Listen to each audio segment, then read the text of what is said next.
Hey Boneheads, Sophie here. I just wanted to put a little trigger warning in front of this episode. We're going to be talking about some graphic bone injuries, a little more graphic than we usually get. So if that's not your thing, then we'll see you next week. All right, let's start the show. What time is it? Let me check my watch. Oh, it's bone o'clock. In olden days, a glimpse of femur was only for morbid dreamers, but you're not alone. Bring anything bones. Two goofy gals with deathly interest go on a skeleton inquest in your headphones. Anything bones. Hello and welcome to Anything Bones. I'm Sophie Schwartz. And I'm Katelyn Hart. Hi, everybody. Happy Saturday. That's the day that we release episodes, right? Yes, happy Bone Saturday. There we go. Well, this Bone Saturday is actually a family affair because today on the podcast, we have my older brother, EMT, paramedic student, off-road adventurer, and cat dad, Matthew Schwartz. Thank you for being here. Hello. I am honored to be here. You guys are fantastic. Your podcast is fantastic. And like I said, I'm just very honored to be a part of it. Aww. We're excited to have you. Yeah, I've been wanting to have you on, A, because you're my brother and I love you, and B, because you're an EMT, so you have a certain amount of bone-related experience. You could say that. You've seen a bone or two. Have you seen a bone? I have seen a fair few bones, more than I care to know about. Yeah, I can imagine. Well, hopefully you can lend us some good bone-related commentary on some stories that we have for you today. I'll do my best.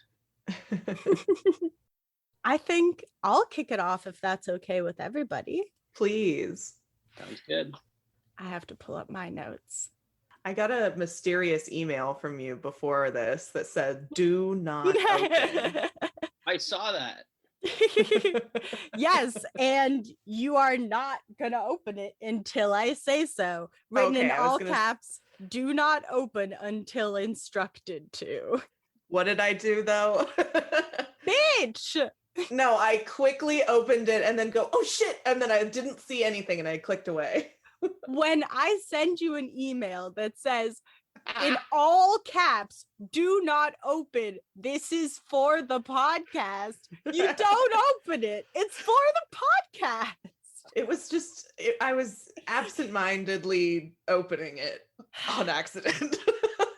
But I didn't see anything. Matthew, did you open the email? I have a confession to make. Matthew August Schwartz, did you open the email? I did a very similar thing that Katelyn did. I opened it. I read the top headline. I didn't actually see anything in the body of the email, and I immediately closed it and went, oh, fuck. I wasn't supposed to open this. Oh, really? You weren't supposed to open it? The title didn't instruct you otherwise? To just leave it unread, latent in your inbox? Look, anyway. It was just two honest mistakes. This is a betrayal of the highest degree. My blood and a woman who I consider my blood. Oops. Gosh, I'm gonna just have to throw myself into the sea now. Goodbye. So can we open it now or no? No! I will tell you when to open the damn email. We'll be ready. Oh, I know you will be. My sources for this are Wikipedia and an article from Atlas Obscura and an episode of The Dollop. Okay, on to the topic itself. So, Matt, if you were a guy in the 1700s, I think I have a job for you. And it's called being a bone setter. Oh, this sounds very exciting. Yes, I think you would love this because before the rise of contemporary fields such as orthopedics, the practice of bone setting was common, and it involved big, strong, burly dudes who were often untrained kind of tradesmen, blacksmiths, farriers, and people like that, who would reset broken, slipped, or dislocated joints or bones using brute force. I'm in. Are you on board to punch some bones back into place? You betcha. Just a group of good-natured, big, beefy guys going around like, hey, what's wrong with your arm? Hey, I can fix that. your arm looks funky. No, don't run away from me. Come back here. I'll punch it. We all will. So you're not far off with your idea of a group of burly dudes walking around, just kind of being like, hey, your arm looks funky. Because like I said, often it was guys who had another job in town, and bone setting was kind of their second job, where if like somebody needed a bone put back into place, they'd be like, you know who's great at that? Brad. He'll kick you right in the fibia, get it right for you. But we're not talking about a big burly dude today. We're talking about a big burly lady. Yay. Nice. We're talking about Sarah, Sally, Crazy Sally, Cracked Sally Mapp, the one and only bone setter. She sounds awesome. Cracked Sally. Cracked Sally. She called herself that. Oh. She was like, I'm crazy. I'll let you know. I'm crazy. And I'm here for your bones. So Sarah Mapp we don't know when she was born, but we know when she was baptized, because back then the church kept all the records. So we don't really know a lot when people were born, but we know when they were dunked in the holy waters. And that year was 1706. That happened near Wiltshire, England, and she was the daughter of John and Jenny Whalen. So her father was also a bone setter, and this was really common that this trade would be passed down like through the family from like father to son or like mother to daughter. And bone setting was often carried out by men, and it required a lot of strength. And bone setting was common between like 1550 and 1800. And it was started by them pesky Greeks way back in the day. Of course, those Greeks were always on to something. They're on to something. I don't know if you remember this, because I think you were already maybe in college at the time, but I was in like an advanced English class in high school, and I had an old tottery old teacher who was this like intensely wizened old lady. And one day she was talking, we were reading something about the Greeks, and she just kind of looks at us. And then she whispers, have they told you about the Greeks? And we all kind of looked at her, and she looked at us and she said, they were very sexual. That's fantastic. Yeah, that's what I always think about when it goes back to the Greeks. I'm like, well, they were very sexual.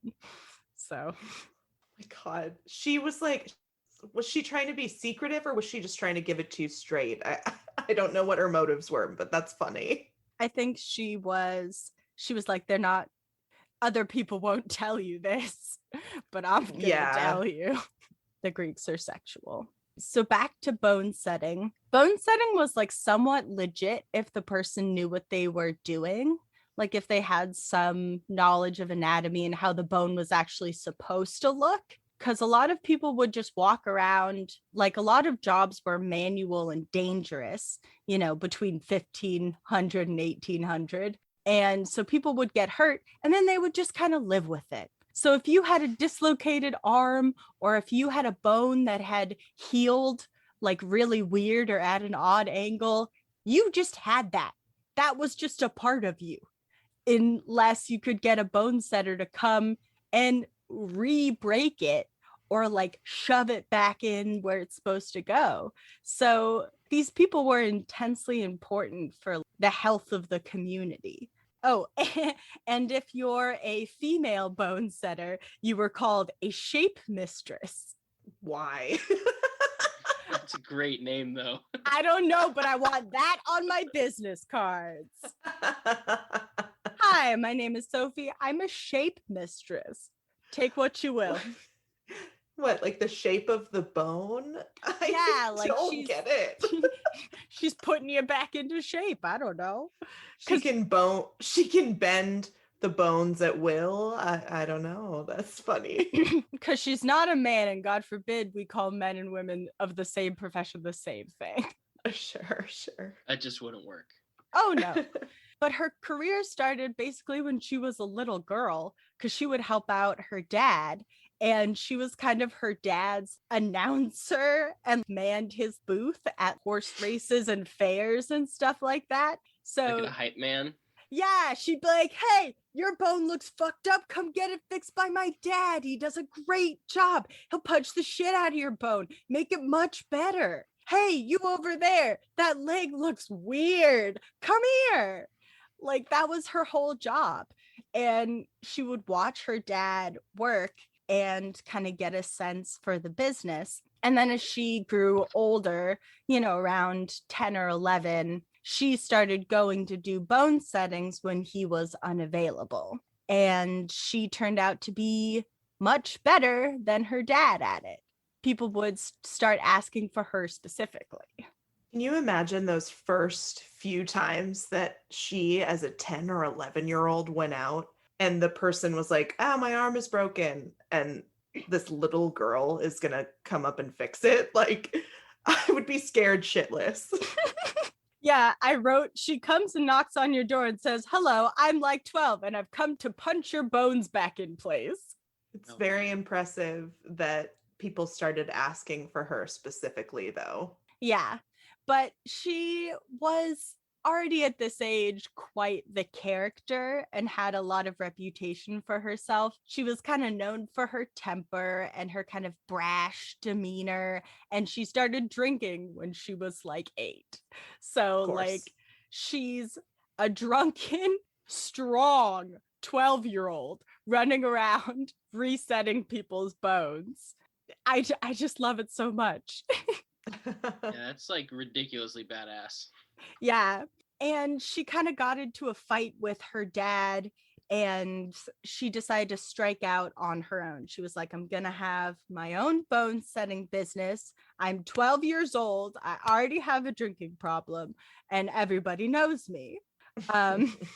So once she started operating on her own, her fame kind of spread, and she decided, as women do, to really lean into it. And she marketed herself as Cracked Sally, the one and only bone setter. It's just so metal. It's really fun. Very metal. Around 1735, her fame for fixing bones again began to spread, and she went to this town called Ipsum, which was home to a lot of wealthy families and a lot of horse racing. So if we know anything about horse racing and we know anything about the 1700s, we know people got fucked up all the time. I can only imagine. You're falling off the horse, you're getting kicked by the horse, you're getting run over by the horse. And if you don't have a good bone setter, well, that's you fucked for life. Yeah, good luck getting back on the horse with your leg wrong. Yeah, but as you can imagine, when she moved to Ipsum, she had a lot of patients. And like I kind of hinted at before, she would come and fix people's injuries that were years old. Like, there was some people who were hanging out with dislocated limbs and stuff that was broken and healed wrong for years. And then they would come to her and she would be like, crick, crack, crack, snap, you're good. So is she re-breaking people's bones to put them back in the right place if they've healed already? You betcha. Oh, that is rough. Yeah. No pain medication, nothing. Just, no, let me break your bone, put it back. Yeah. And she had a limited knowledge of anatomy. Ugh. But she was really good at her job. She would help a lot of people, and she would also perform her job absolutely shit-faced, of course. But a lot of people noted that her work was really clean and professional versus her language, which was not. Oh. So there's a shit-faced 15-year-old hammering your bone back in place while she's like, fuck this shit. Did she also have a huge cigarette in her mouth? I imagine the other hand has a pipe or is just giving someone the middle finger. Or alternatively, chewing tobacco and like spitting it out. Oh yeah, definitely. She's doing some gross stuff. I bet spitting was in the mix. Mm-hmm. But so by 1736, she's renowned in the racing community and she's indispensable because she's setting these jockeys shit back left, right, and center. And so the town of Ipsum, a rumor started flying around that she was going to leave, go somewhere else. And they were like, no, we can't have that. So they offer her a stipend of like £100 a year to just stay and set people's bones there. So she's kind of made, you know? According to accounts collected in James Caulfield's 1824 book, Portraits, Memoirs, and Characters of Remarkable Persons, Volume 4, on these journeys from Ipsum to London, because she would go and break bones in London part-time as well, two days out of the week. She would go up to London and hang out in a Grecian coffee house and re-break people's bones. With a cigarette, a bone in the other hand, and a cappuccino waiting for her. Yeah, she's Spiked cappuccino. Oh Spiked yes. bone. Oh yeah. She's like, can I get someone to put a little bit more booze in here? Thank you. I'm breaking bones. I'm busy here. I'm a busy woman. How about a croissant for my trouble? Yeah, but I love this story. So she would travel in like a fancy 4-horse carriage, and what she would do is she would affix the crutches and like walking sticks of people that she cured to her carriage as kind of advertisement, like, hey, look at all these crutches that people don't need anymore because of me. But some kind of people who were just hanging out in the field saw the fancy carriage and they thought that it was the king's mistress, who everybody hated. So they called everybody up and they were like, oh, we're going to go turn over a carriage. I don't know what they were going to do, but they raised up a mob to go get the carriage. And so when they got closer to try to harass who they thought was the king's mistress, Sally, who is like a full-grown woman at this point and is like burly as hell, she could kick anybody's ass. She leans out the window and says, quote, damn your blood, don't you know me? I'm Miss Mapp, the bone setter. And everybody, realizing who she was, just starts cheering. It's like the 1700s version of, do you know who I am? Yeah. Do you know who I am? Do you know who my dad is? That's unimportant. I'm better than him. In August of 1736, she marries her first and only husband, Hill Mapp. And there's a lot of warnings from her friends that she shouldn't marry this guy because he only liked her for her wealth. And she was like, no, like, I'm still gonna marry him. And unfortunately, after they were married, and she saw a couple of patients on her wedding day, just really casual, just like reset a couple bones before I get married. And she had more people in line and was like, no, I will not reset any more bones until I'm married. Yeah, like, give me a break. It's her special day. So he ends up being physically abusive to her and stealing a good portion of her money and leaving her. So perfect. What an asshole. Yeah, so we hate him. We hope that if she ever sees him again, she gives him two broken arms. Yeah, seriously, that's a bold move. Yeah, right? The guy's name was Hill also? Yeah, I don't know. And she kept his last name, which I think is interesting. But so after she's robbed by her husband, which really sucks, her career starts having a bit more trouble, because at this time there is a caricature painted of her that is of her and a couple of these other alternative practitioners of the day, because at this time there was a lot of tension between what people considered legit doctors and who people considered quacks. But at that time, what's really the fucking difference? Because the doctor that you're going to see is going to do you just as much harm as, someone who's going to give you a bunch of snake oil. So it's really, the pot calling the kettle black here. because they both suck. But bone setting was fairly legit. So she kept being associated with these kind of like other quacks. And so this caricature that had her painted with other practitioners of the day, such as Chevalier John Taylor, who was like a big showboating eye doctor. Joshua. Ew. Yeah, an eye doctor in the 1700s. What the fuck does that entail? Do you want to guess, Matt? I don't know. Poking people in the eye by accident? On purpose. Yeah. Probably. Like putting an eye patch over somebody's eye, maybe, and saying, oh, now it'll be clean. Could they make glasses? I don't think so. I don't know what eye doctors were doing back then. I don't know either, but apparently people thought it was bullshit. So he's included. And another guy who like makes tonics. But this illustration was featured as a comic, and it was illustrated by William Hogarth, who was this very big satirist, and his prints were widely distributed. So a lot of people saw this, and now you may open the email. Okay. Because this depiction of her would lead to her ruin. Oh, no. That's awful. Yeah. This is supposed to be her? Yeah. The second one is like a redrawing of just her. Woof. That is not flattering. No. Not flattering at all. It's really mean. So you can see she's kind of depicted as big, cross-eyed, dumb-faced. She's got a bone in her hand. Yeah, she doesn't look like she knows what she's doing when it comes to bones or medical help at all. She looks like a clown. Yeah, and that's basically the only image that we have of her,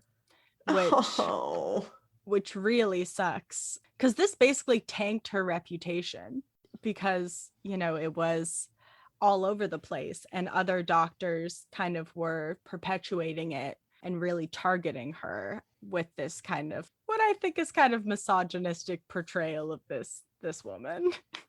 It's like a character assassination. Yeah, exactly. And yeah, she was a big drunk lady, but you know, you don't have to be so mean. But it sounded like she was actually helping people. Yes, that's the thing, is that she was really helping people, and she was definitely, like, in a lot of people's eyes, seen as like a cut above other doctors. Because she even had the respect of this super renowned guy who was the president of the Royal College of Physicians. His name was Sir Hans Sloane, and he really respected her because he went and corrected his niece's like spinal issues, and he was like, okay, yeah, this is legit. Wow. And like, I think that was the one that said that she straightened her up and gave her like 2 inches, so like made this woman like 2 inches taller. Hey, great. So she was beloved by most of the public, and there were some songs and poetry about her. And I just want to read you a little verse of poetry about her. Quote, both Ward and Taylor thought it hurt their fame, wondered how Mapp could do in humor be. Zounds, cries the manly dame, it hurts not me. Quacks without art may neither blind or kill, but demonstration skews that mine is skill. Well, so that's cool. Yeah. So it's basically like, all these guys are fucking bullshit, but look at me. I can demonstrate to you I'm skillful. And I just want to end with one of my favorite stories about her that I read. So all these doctors were talking shit on her, right? And they sent this guy to her with a fake broken wrist because they were trying to trap her into pretending to heal him and then charging him money. And that's how they were going to prove that she was a quack. But instead, she looked at this guy, looked at his hand, and was like, there's nothing wrong with you. And then she took his hand, pulled it out of the socket, and said to him, hey, you could go back to those doctors who sent you and they can fix it, or you could come back to me in a month. So brutal. So we don't fuck with her, right? I'm scared of her, and she's dead. She's dead, and I don't want her to come back to kick my ass, to rip my ass off and then hand it to me. Come back in a month. Come back in a month, bitch. I'll sew your butt back on. Unfortunately, though, after all of this bad press about being associated with snake oil salesmen and, showboating doctors, she quickly kind of sinks more into her drinking, and she ends up kind of losing a lot of her money and going from being famous and wealthy to destitute in about a year's time. Mm. And at the end of 1737, she died in her home in London. And in a report about a week after her death, it said that Mapp was, quote, so miserably poor that the parish was obligated to bury her. So she didn't even have enough money for her own funeral. That's sad. Yeah, it's like she went from being this extremely popular, crowds would cheer for her. She had lines out the door at this like Grecian coffee shop that she did her bone setting in London. She would turn people away. And, because of these doctors talking shit on her and this really unflattering caricature, it tanked her business and her own character flaws as well. Yeah. I mean, that's devastating. Yeah. But even though she was only alive for 30 years, this woman only had 30 years on the planet. She's still remembered in history because of her outlandish character and how extremely successful she was in a male-dominated field. And she refused to play the part of the delicate woman, and she carried her "fuck you, I'm the best" attitude to her grave. Nice. That's awesome. So that's Sally the Bone Setter for you. Cracked Sally. Cracked Sally. All right. Katelyn. Okay. Let me get out of this forbidden email. Hold on. A forbidden email. So I, of course, wanted to talk about murder. And I thought, I'll just Google siblings who murder. Won't that be appropriate for this episode today? There's a lot of them. Wow. I'm not laughing. I'm not laughing at that. But you know what I mean? There's a lot of siblings who kill their parents, siblings who kill others, go on murder sprees. It's very, very not common, but as far as killings go, it happens. I mean, I think, there's a certain amount of teamwork that comes from being siblings. Yeah, definitely. There's a lot you can accomplish when you work together. Well, and yeah, the teamwork aspect, your siblings, arguably most people know their sibling better than anybody. So it's like, oh yeah, you would be a good solid team. I am going to tell you about a pair of siblings that I'm not going to spoil it. I'm just going to tell you about a pair of siblings. I'm going to tell you about Linda and Charlotte Mulhall, aka the Scissor Sisters. Ooh. That's a great name. I know. The Mulhall sisters really don't like this nickname. Why not? That's sorry. That kicks ass. My sources for this were Murderpedia, an article from the Irish Mirror by Pat Flanagan. This takes place in Ireland, so we've got a lot of Irish names and people. Yeah. An article from The Independent by Eugene Masterson, and then an article with no author on crimeandinvestigation.com. So this took place in Ireland, and a lot of my sources, of course, were Irish news, and there are a lot of ads. I don't know if it's because I'm on a different continent or what, but I was just like, God, there are weird ads everywhere on these sources. For anything odd in particular, just kind of normal? All across the board, just like a lot of clothes. It didn't seem targeted to me, but it probably was. I do want to start my story with a trigger warning for physical and sexual abuse. unfortunately. So we're going to go to Dublin, March 20th, 2005. 4 people are out on the town. We've got mom, Katelyn, older sister, Linda, younger sister, Charlotte, and then Kathleen's boyfriend. His name is Farah Swale Noor. So they're out in Dublin. They're getting drunk on vodka. And in Ireland, you can just walk around drinking. Yep. So it sounds like that's what they were doing. Yep. Done that. What did I do in Ireland? No, I didn't walk through the streets drinking, although that would have probably been appropriate. My mom's maiden name is Callahan, so we're pretty Irish. So they're drinking, and then ecstasy comes into play. You know, just a mother-daughter, mom's boyfriend ecstasy. Sounds like a nightmare to me. I know. I would not want to do ecstasy with my family. I don't really want to do ecstasy, period. So, but particularly not with my family. Matt, I don't think either of our parents would do well on ecstasy. No, I don't think so. I don't think so at all. I don't think either of them would enjoy it. No. So we've got vodka, we've got ecstasy. They all head back to Kathleen's house, or flat, as of course was reported in this Irish newspaper. Kathleen's the mom.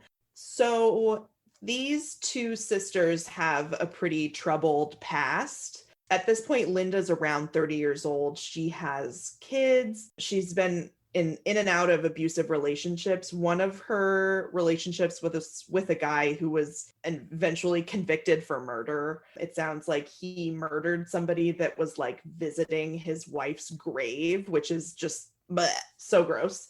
Oh my. Yeah, so not a good person to be around. The other sister, Charlotte, she's in her early 20s when this happens. Sounds like she had a history with drugs and petty convictions. The mom's boyfriend, Farah Swale Noor, was very abusive. He also had a weird past. He'd arrived in Ireland in the mid-90s, and I guess he's from Kenya, but he had pretended to be Somalian, and he pretended that he had escaped like all this bloodshed in a place called Mogadishu. Some sources said he claimed his family all died, but that wasn't true. So he was just not, had a weird history. And then he also had faced 8 charges of disorder and assault, including at least 1 sexual assault. Ooh, this is troubling to me. It's one of my sources said he was convicted on 3 occasions, but never served time in jail, which doesn't make any sense to me. Yeah, that's weird. Yeah. Bad. So he was just a bad guy, and he started being inappropriate with Linda, with the oldest daughter, just being gross. And it sounds like their mom, Katelyn, was just kind of over it. Like, he wouldn't stop. He wouldn't leave her alone. And mom, Katelyn, yells, quote, "Please just kill him for me." And then the 2 daughters just go ahead and do that. What? Mom said. Yeah, allegedly. Oh my gosh. Yeah. So Charlotte, the youngest one, slashes him with something called a Stanley knife, which I'm not sure what that is exactly because I don't know knives, but doesn't sound good. Stanley, no. And then Linda, the older sister, apparently hit him with a hammer on the head. Shit, that'll do it. The mom apparently is watching all this happen, but never participates actively. All in all, he was stabbed about 20 times, and then they dragged his body into the bathroom and dismembered him. Jesus. I know. That is intense. They went all the way. Well, and that's the thing about this crime that I think gripped Ireland at the time and is so interesting. It's like they committed this crime that's like, you've got drugs and alcohol involved. You've got obviously a lot of history of abuse and seeing your mom with this guy who is just not a good person. But Yeah, they just went from 0 to 100, and then they were like, okay, time to clean up, and just immediately got to work, like dismembering him. Damn, that's so intense. So to me, it's a weird mix of premeditated murder, but also obviously it doesn't sound like it was planned. It's just it's an interesting mix, if that makes sense. Yeah, the like, will you just kill him for me, right? Isn't that what she said? Like, allegedly, like that seems to me like, I don't know, it has the connotation of, we've been thinking about killing him, would you just do it already? Yeah. Do either of you know the song Goodbye Earl by the Dixie Chicks? No, haven't heard it. Okay. I'm familiar. Okay, it's just about people that kill. It's two best friends that kill the best friend's abusive husband. It has that vibe a little bit. Anyway, so as soon as they've dismembered him, they get rid of him like piece by piece, kind of all over the city. They take pieces of him to the Royal Canal, and allegedly the head was like buried separately. They were apparently caught on CCTV the morning after the murder eating breakfast rolls with the bag. Like Linda has the bag that maybe or maybe doesn't contain the guy's head. Oh my God. I know. How do you eat a sausage roll with a head in the bag? A head, yeah. And they apparently took the head on the bus. Like it was a whole thing with the head. The head's never been found, by the way. So anyway, this all takes place, the murder, on March 20th. And then 10 days later, the guy's leg with a sock still on it washes up in the canal at a place called Croke Park, Croke, I don't know, in the north part of the city, apparently. So they send divers, they find more body parts, and then Noor is identified by a t-shirt that his friend identified was his, and it was still on his torso. You gotta take the clothes off, ladies. This whole scene was so bad. The police thought initially that it was a ritualistic killing. I'm not sure exactly how quickly this all took place, but it sounds like they didn't. After, their only theories about the case were that it was a ritualistic killing, and then immediately they knew that it was the Mulhall sisters. They were arrested, their parents were arrested, and then I guess they denied knowing anything, but then a few weeks later, Linda actually confesses to the whole thing, and so they eventually have to go to trial. In October 2006, Linda, who is the oldest sister, who allegedly hit him with the hammer, receives a 15-year sentence for manslaughter, and the younger sister, Charlotte, who used the knife allegedly, is still locked up. She got a life sentence. Wow. Yeah. So it's just crazy because this was not that long ago. This was less than 20 years ago. Yeah, didn't you say 2005? 2005, and then they were sentenced in 2006. Apparently, they were really into the prison hair salon, which was a little tidbit that I found interesting. I used to be an esthetician. It said that one of my sources says, quote, Linda also developed a keen interest in beauty therapy. And I was like, what is beauty therapy? Like, that is so vague, but I didn't look into it because that's too vague. I would love to know. I think beauty therapy is like a weird old term for self-care. I don't know. Yeah, that's what it sounds like to me. So unfortunately, this murder had another victim as well. Charlotte and Linda's father, John, in December 2005, after the sisters were charged with murder, he actually went to a park and hung himself. So really unfortunate. Mom, Katelyn, who, remember, was there for the crime, fled to Britain and then is brought back later on and is sentenced to 3 to 5 years for her role in the murder. Oh my God.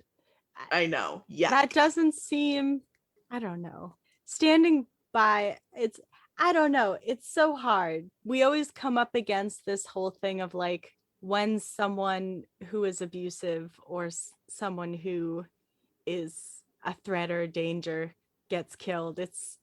I don't know. We were talking a little bit about this, Matt, where, as an EMT, you can't judge who's on your gurney. You just have to take care of them. So it's like justice wise, that should also apply, like. Yeah, it's definitely weird when you, like, for domestic disturbances and stuff like that, where the person who was being abused may have injured the abuser in the process of whatever took place. And we may end up taking the abuser to the hospital and, we have to care for them and give them the same treatment we'd give anybody else. So it can be a bit of a weird thing when you're taking care of somebody who's really a piece of shit. Yeah, that's got to be hard. But there's nothing you can do about it. Exactly. Yeah. And it sounds like the boyfriend, Noor, he was a piece of shit, but he didn't deserve that. He didn't deserve to die like that. I don't understand why he wasn't in prison for any of the numerous things that are apparently happened in his past. So I think that was maybe a problem with the criminal justice system, that he was not in jail when he was definitely a danger to society. But yeah, I mean, nobody deserves to die like that and be dismembered and their body scattered throughout the city. No. Agreed. That's just not justice. No. So in the years since the murder, the sisters have been in jail for pretty much this whole time. Charlotte is still in jail. Linda was released in 2018, actually. Charlotte's had a little bit of difficulty in prison. There were pictures that came out after she was incarcerated that show her jokingly holding a knife to another prisoner's throat. Oh. First off, it's a male prisoner, so I guess there was no separation of male and female prisoners back then. I don't know. And a prisoner had to have... Oh, back then, no, this happened recently. So yeah. I don't know. I don't understand that. And another prisoner had to have had a cell phone to take that picture. So what's going on? Yeah, they sneak those cell phones in. Yeah. I guess they're allegedly in November 2017, a male member of the prison staff was found in Charlotte's bathroom, and CCTV recorded him entering the cell 10 minutes earlier. So do with that what you will. I don't know. She's getting up to some bullshit. Yeah, she's still doing what she's gonna do. Troublemaker. Yeah. Troublemaker, exactly. So after Linda was released in 2018, just to, put a different kind of perspective on things, her daughter, Linda's daughter, Nikita, quote, praised her mother for taking a dirty rapist off the streets. The 23-year-old blasted Mr. Noor as a murderer and a woman beater who was not getting away with raping another woman on the night he died, end quote. I think it's like you said, Katelyn, the guy's obviously a piece of shit, and maybe the world is better without him, but at the same time you can't take justice into your own hands. And certainly dismembering somebody with a knife is not an appropriate way to solve your problems. No. And so I don't think they used scissors to dismember the guy, but they're known as the Scissor Sisters. Yeah, I had completely forgotten about that. Where did the scissors come in? Unclear. I looked up what a Stanley knife is, and it's totally just like a box cutter. Oh, shit. Oh, ouch. Oh, no. Yeah. But I guess, oh, God, that makes sense, because you said he was stabbed a bunch of times. You would have to stab someone a bunch of times with that to kill them. Yeah, I hope they didn't use that to dismember him too. Oh God. Lord, oh God. I hope not. Take a long time. Yeah. Well, that's the story of the Scissor Sisters. Thank Siblings you. Who kill. Siblings who kill. We've covered, I think that's the second pair of sisters that we've covered, because I was looking through our episodes the other day, and I think for our Hanukkah special, we talked about some sisters who killed Nazis. Yes, you're right. Yeah. I remember that one. That was a good one. Yeah. Hanukkah special for us. Well, Matt, do you wanna tell a little bone story? Okay, well, so what I was going to talk about was the history of the ambulance service in the United States. And it's not necessarily a bone story per se. It's more, as you guys have said in the past, bone adjacent. Yes. We Very- will take it. Yes. Okay. All right, so I have a few sources. They are mercyflight.org, emra.org, countyofunion.org, the Bowery Boys podcast, which is another great podcast if you guys have ever been interested in New York City at all. They talk a lot about New York City, and the Philadelphia Inquirer. The history of the ambulance service is long, but in the United States, it starts in the Civil War in the 1860s. The U.S. Army instituted America's first ambulance service to take wounded soldiers off the battlefield and get them to the field hospitals. And these ambulances are either horse-drawn carriages or like push carts. So, or guy-drawn carriages. Yeah, or guy-drawn carriages. So, you have somebody who may have their, leg blown off by a cannon or something, and, somebody runs out onto the battlefield with their little push cart, heaves them up onto the cart, and then runs off and tries not to get hit themselves on their way. Oh my God, how much would that suck if you just had a line of dudes just like, okay, I'm going to go get Jeremy. And he's down and they're like, oh, Chad's down. I'm going to go get Chad and Jeremy. Oh, right? no. Well, some of those guys were really heroes because they would go back and forth and they're running through, really dangerous parts of the battlefield to try and save people. And, they found that they were able to save a lot more people this way. So it was a good start. And it was so successful that in 1865, the ambulance service became a civilian thing. And in two cities in the United States, Cincinnati and New York, they established civilian ambulance services. And what it was hospital interns, so first-year doctors, would ride in horse-drawn carriages with a horse driver, and they would go to people's houses and pick up, sick and injured people. And, then they would take them to the hospital, and they'd be bumping along in the horse-drawn carriage on cobblestone roads. You've just got like a knife sticking out of your leg, and you're just like, oh, ow, ow. Right? And interestingly, in New York City, the ambulance service was run by the police department. So if you wanted to get an ambulance, first you had to call the police. Then the police would arrive and decide if this call warranted an ambulance. Oh no. So you would have to kind of win over the police officer, because sometimes if they didn't like you or if you rubbed them the wrong way, they wouldn't call for an ambulance. Oh my God. That's so shitty. It's very shitty. It's very shitty indeed. Oh God. So now, then we jump ahead to World War I. And in World War I, the development of the motorized ambulance was a big change, because now instead of horse-drawn ambulances or push carts, you have something with an engine where they're able to drive out onto the battlefield and load up a couple of people at a time and bring them to the field hospitals. Mm-hmm. And one of the things that I found really interesting about this time is that there are a few famous people who you might have heard of that were ambulance drivers in World War I, namely Walt Disney and Ernest Hemingway. What? Yeah. So you had Mr. Walt Disney, the man who creates the happiest place on earth, having probably some very traumatic experiences transporting wounded soldiers on the battlefield. Wow. Damn, your fave, Katelyn. Yeah. That colors him in a different way. Yeah. And you said Ernest Hemingway as well? Yep. And Ernest Hemingway. That makes sense. That tracks. That tracks.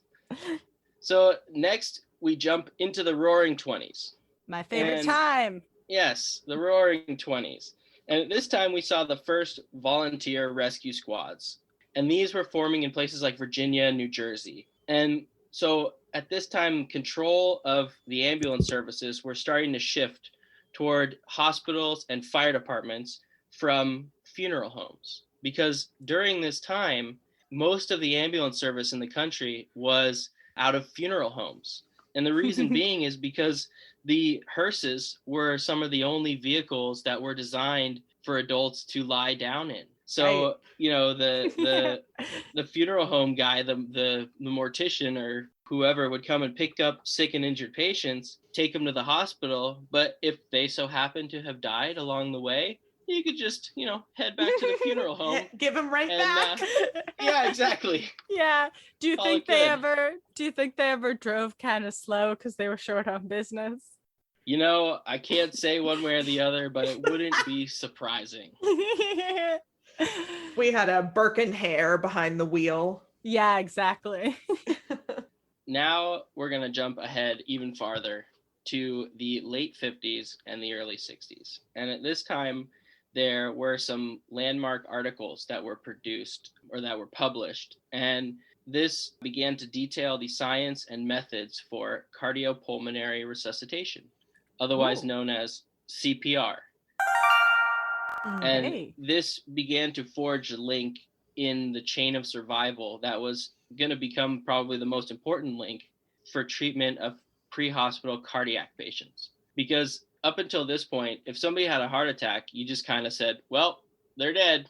Oh no. But yeah, but now that we have the invention of CPR, we can actually do something to keep them alive while we get them to the hospital. And hopefully, Right. you know, this can be a better outcome. Yeah. And there were a few fire departments in the country that began to train and use CPR in the field. And these were in places like Columbus, Los Angeles, Seattle, and Miami. Yeah. So we're at this time we're starting to get a hold of some ways to treat cardiac problems. But just as we kind of start to figure that out, trauma becomes a big issue, because this is around the same time where the highways are being produced and made, you know, going all the way across the country, and people are driving big, heavy cars. They're not wearing seatbelts, and they're getting into really bad car accidents. Oh, Right. yeah. Damn. I hadn't So- even thought of that. Yeah. And, you know, this is a big part of the emergency medical services. We get to a car accident, you know, what do you do with these people? So in 1966, there was a paper that was produced called the White Paper. And it was really famous. It was entitled Accidental Death and Disability, the Neglected Disease of Modern Society. And Great title. It detailed, it is, isn't it? It was really, it's something that we learn about in school because it was so important. It detailed some reforms that they wanted to do in the education, training, system design, staffing, and response in the ambulance service of the entire country. And, you know, the white paper, it recommends a standardization of emergency response that then gives way to the Highway Safety Act of 1966, which established the Department of Transportation. Wow. So, yeah, so at this time, we're getting a Department of Transportation that's starting to figure out rules and laws for how the roadways are supposed to work. Sure. And that's kind of crucial. Put It's a kinda fucking crucial. seatbelt on. Yeah. Yeah, right. Put a fucking seatbelt on for real. And for the first time in U.S. history, we're having a standard of skills and qualifications to become an EMT or a paramedic. And something big that happened in the 60s, or that was going on in the 60s, was the Vietnam War. And we had veterans coming home from the Vietnam War with a lot of skills and experience in dealing with trauma. So Vietnam vets were some of the country's first paramedics. Oh, wow. You know, they had lots of experience with rapid transport of critically injured patients, tourniqueting wounds. And I mean, those guys saw some shit. Oh, yeah. Yeah. So Wow. I guess they wouldn't be as phased by, say, someone who has been destroyed by a car as, you know, your layman non-serviceman. Right. So they were really pretty perfect for being, you know, the kind of our first generation of paramedics in this country. And then in 1968, a telephone company that you may have heard of called AT&T, announces that they're going to designate a dedicated emergency number for people to call for help. And they designated the number 911. I did not know that was AT&T.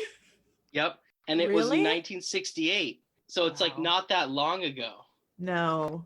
Oh, Yeah. that's so crazy. Right? And the thing that trips me out is that before 911 existed, you had to call the operator to get an ambulance. Fuck. And like the operator back then was like Google for people now. You know, you called the operator for everything. Oh my God. How stressful. It's like, okay, can you connect me with Dr. Smith? Oh, my leg is bleeding. I need you to connect me to the hospital. Like, I don't know. It's Send just, help. that's crazy. Yeah. No, help, not kelp.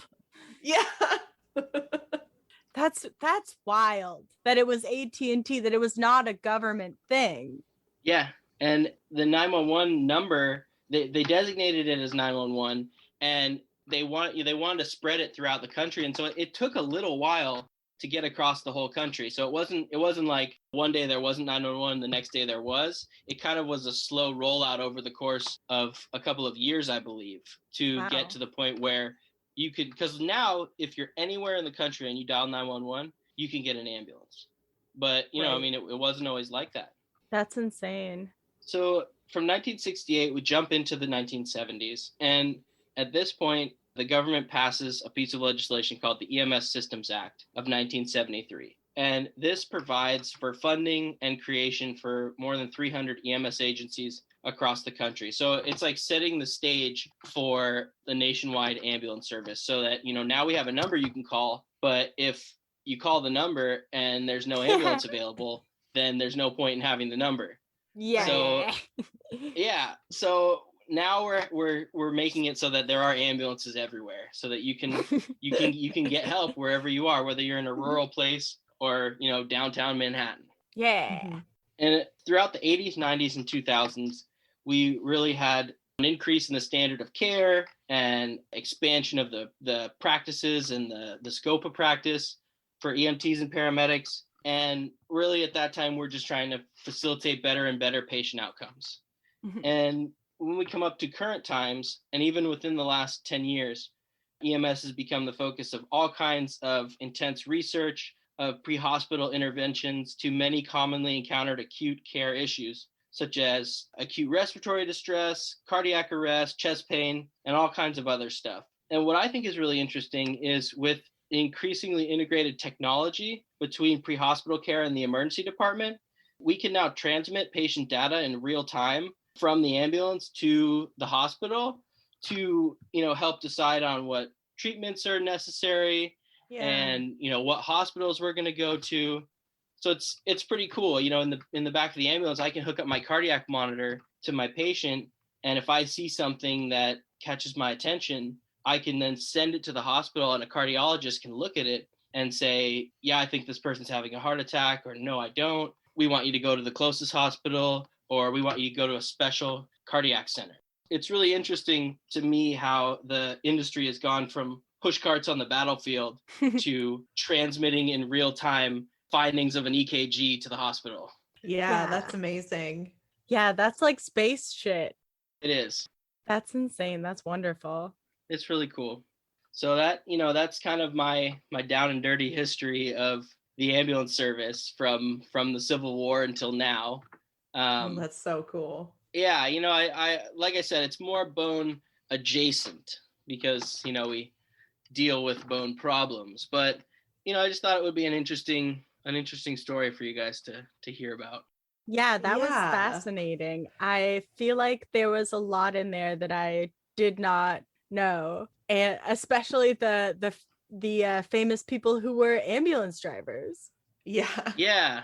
You know, you could definitely look up more. I think there are more people who have been, you know, ambulance drivers and, you know, medics in World War II and stuff like that. So, you know, that's definitely something where we could do some more research and figure some more out. Yeah, it's fascinating to me. But do you think that we could ask you some bone related questions about your EMT experience? Sure, I would love that. We were talking the other day and you hinted that your first EMT call was what we call bone adjacent. Yeah. Would you care to cover that? I would love to talk about that. So it was my first day as an EMT. I was being supervised by my field training officer, and he had said, when I got there in the morning, he said, "How do you feel about this? Are you ready to get into it?" And I said, "Yeah, I'm excited. I'm confident. I'm ready for anything." And so he says, "Okay, so if you're confident, we'll just have you jump in and you can run the first call and we'll see how it goes. I can give you constructive criticism or whatever at the end." So I said, "Great, that sounds good." And about 5 minutes later, we get the first call, and it's for a woman down. And you get a call for a woman down. It could be anything. Could Anything be, at all. Anything. Could be a heart attack. It could be a stroke. It could be a stubbed toe. It could be anything. So we get there and we're directed to the backyard of a house. And in the backyard of the house, this woman is sitting on a step outside of her back door, clutching a little baby. And she, is crying out in pain. And she hands the baby to a firefighter and shows us her ankle. And her right ankle was totally destroyed. Oh, no. So what had happened is that she was stepping out of the back door of the house holding the baby, and she stepped wrong and broke her ankle, broke both of the bones, her a tib fib, both of the bones broken at the bottom of her leg. Oh. And not to be too graphic, trigger warning for people who don't like anything too graphic, but there you could see bone. Let's just say that. You could see bone. Oh, God. But the cool part is that she didn't drop the baby. She told us, she was starting to fall and was able to balance herself and was just clutching the baby, making sure that the baby didn't get hurt. And even when we arrived, she was sitting there still holding the baby, but in a ton of pain. With her ankle absolutely obliterated. Totally obliterated. Wow.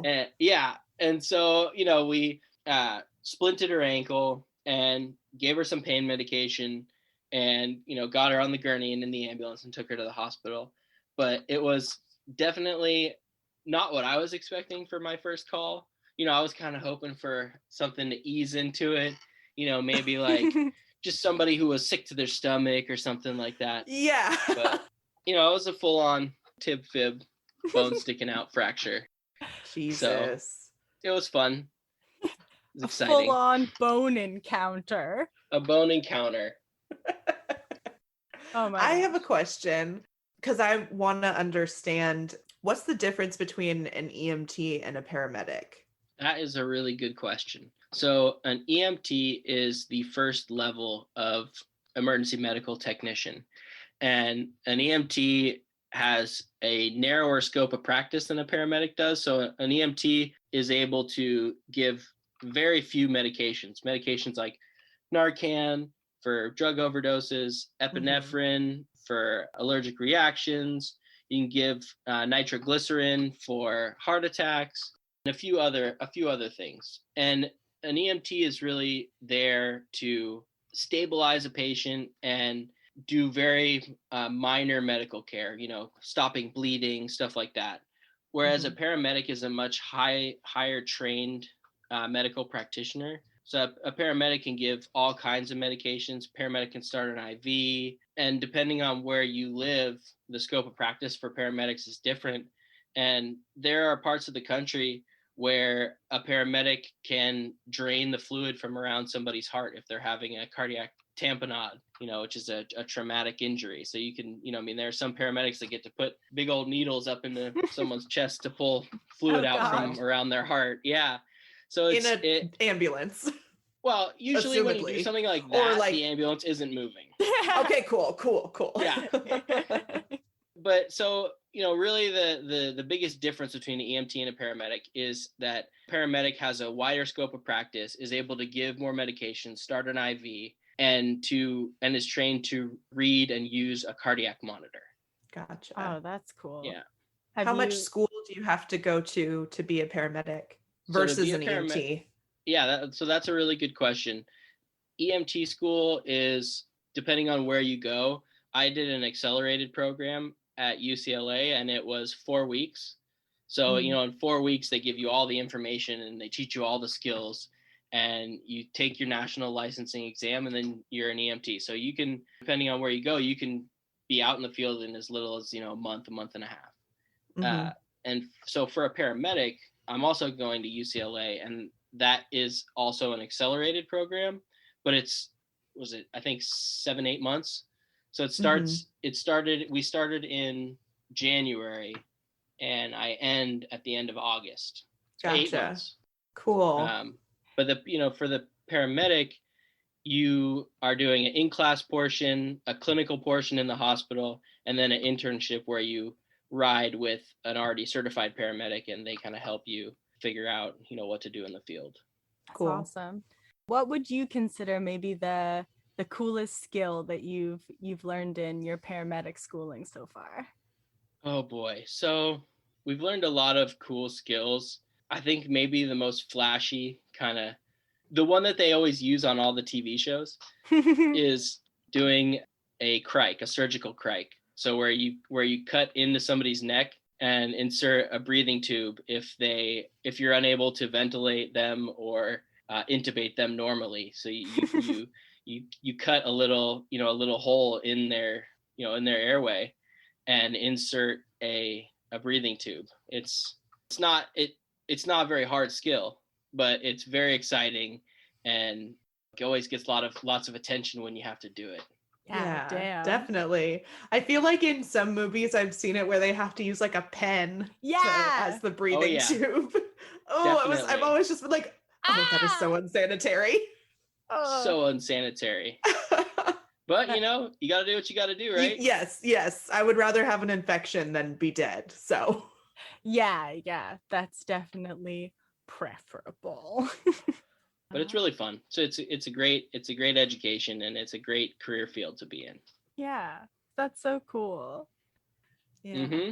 What made you want to be an EMT and then eventual paramedic? That's a really good question too. And I had always been interested in the medical field. Growing up, as you may know already, our mom is a nurse practitioner, and has always low key suggested that we go into the medical field. But I'd always high key. I'd always been really interested in it, and I wanted to do something where I could really help people in their times of greatest need. And so I thought becoming an EMT would allow me to do that. And then working as an EMT, you realize that there's only so much you can do, and that if you become a paramedic, you really can do a lot, because the EMTs do help a lot, but it's the paramedic that is really the quote unquote lifesaver. Sure. They're the one that delivers the medication or shocks the person that is in cardiac arrest, and kind of runs the team that saves the life. Yeah. That's amazing. Yeah. It's really cool that you do that. I've told Sophie this before. It's just amazing that you do that every day. Yeah. Thank you. I look up to him a lot. Oh, that's really nice. Not to be mushy, but he's my hero. Oh. That is awesome. It's so gushy. But to end on something that's not gushy, have you heard of anything truly wild happening in the bone sphere of things? I actually have. One of my instructors in my paramedic program told us a story that was rather shocking. Oh my God. I will keep it as low key as possible. Well, I think at the top of this episode, I am going to put like a blanket warning of like, there is discussion of graphic like injuries, just so that no one's caught off guard by what I think you're about to tell us. Yeah, I think that's fair.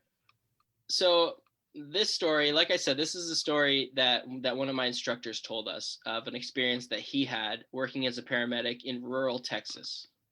So, I mean, you can imagine rural Texas, there's all kinds of animals about, farm animals. And so the way this story goes is that a young woman was driving down, a lonely highway in Texas. You can imagine, the sun is setting in the background, all that kind of good stuff.